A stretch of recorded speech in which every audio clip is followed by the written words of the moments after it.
नमस्कार, आप देख रहे यूपी इंडिया 24 खबर प्रयागराज से है। प्रयागराज यमुना पार के कचरा मिसपुर घाट पर अवैध खनन जोरों पर विभाग की चुप्पी बनी चर्चा का विषय। प्रयागराज के कचरा मिसपुर घाट का पट्टा में अमन ब्रिकफील्ड का 160,000 घन मीटर प्रतिवर्ष 8 दिसंबर 2021 से 7 दिसंबर 2026 तक का सूखे का हुआ है, परंतु एनजीटी गाइडलाइन की धज्जियां उड़ाते हुए पट्टेधारक द्वारा दिन रात कराया जा रहा नाविक खनन, अवैध परिवहन, खनन विभाग भी मौन है। आखिर क्या है वजह? प्रतिवर्ष की जाती रहती है शिकायत, पर खनन विभाग की चुप्पी बनी चर्चा का विषय।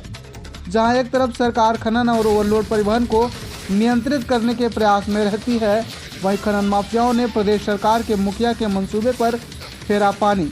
जहां खनन को लेकर प्रदेश सरकार ने तमाम नीतियां, दिशा निर्देश बनाए हैं तथा पर्यावरण को सुरक्षित रखने के लिए तमाम योजनाएं पर कार्य भी कर रही है, वहीं खुलेआम धज्जियां उड़ाई जा रही। कहीं न कहीं इसे सरकार को खुली चुनौती भी कह सकते हैं। वहीं अगर संबंधित को फ़ोन किया जाए तो फ़ोन न उठना भी अधिकारियों पर उंगली उठ रही है, क्योंकि पट्टेधारकों पर मेहरबान है खनन विभाग, यह कह पाना संभव नहीं है। ज़्यादा जानकारी के लिए हमारे साथ यूपी इंडिया 24 के यूपी हेड ऋषभ जी फोन लाइन पर जुड़ चुके हैं। ऋषभ जी, प्रयागराज के यमुना पर जो कचरा मिसपुर घाट जो है, वहाँ अवैध खनन जो है जोरों से चल रहा है, क्या कुछ जानकारी है इस विषय में? विस्तार से बताएं। जी बिल्कुल बताना चाहूँगा। कचरा और मिसपुर घाट ऐसे है जहाँ पर आए दिन बालू खनन की जानकारी मिलती रहती है। हमेशा बालू खनन यहाँ पे होता रहता है, लेकिन अगर देखा जाए तो खनन विभाग के अधिकारियों के द्वारा तो कई बार उसको सूचित किया गया, लेकिन ऐसे अगर देखा जाए तो अभी तक कोई कार्रवाई नहीं हुई है। कहीं ना कहीं अगर देखा जाए तो खनन विभाग या फिर क्षेत्र के पुलिसिया विभाग की सपोर्ट से ही यह कार्य चल रहा है। तो यहाँ पे बताया गया है, जिक्र आया है कि जो घाट का पट्टा कराया जाता है वो पट्टा जो सूखे का हुआ है, उसके विषय में क्या कहना चाहेंगे आप?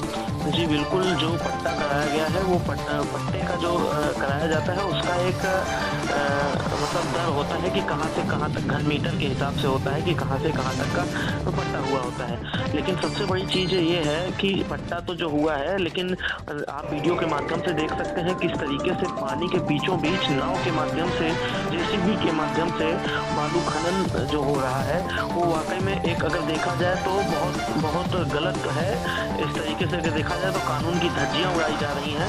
खनन को लेकर के प्रदेश सरकार में तमाम नीतियां, दिशा निर्देश बनाए हैं, पर्यावरण को सुरक्षित रखने के लिए तमाम योजनाएं प्रकार कर रही है। वहीं खुलेआम धज्जियां उड़ाई जा रही हैं। कहीं ना कहीं अगर देखा जाए तो सरकार के मंसूबों में पानी फेरा जा रहा है। वहीं उच्च अधिकारियों को क्या कहना है? उच्च अधिकारियों के द्वारा कोई कार्रवाई, कई बार ऐसी शिकायत कई बार भी आई है, कई बार खबर भी प्रकाशन किया गया है, उस विषय में अधिकारियों की कुछ जांच पड़ताल हुई है या फिर नहीं?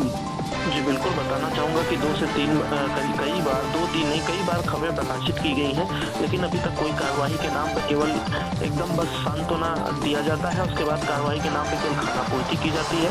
और जिस तरीके से मिसपुर और कचरा में अवैध बालू खनन हो रहा है, उससे कहीं ना कहीं लगता है कि अधिकारियों की मिलीभगत बताई जा रही है। ऐसे में क्या लगता है कि अधिकारी उसमें खनन माफियाओं का जो है साथ दे रहे हैं या फिर खनन माफियाओं के विरुद्ध हैं?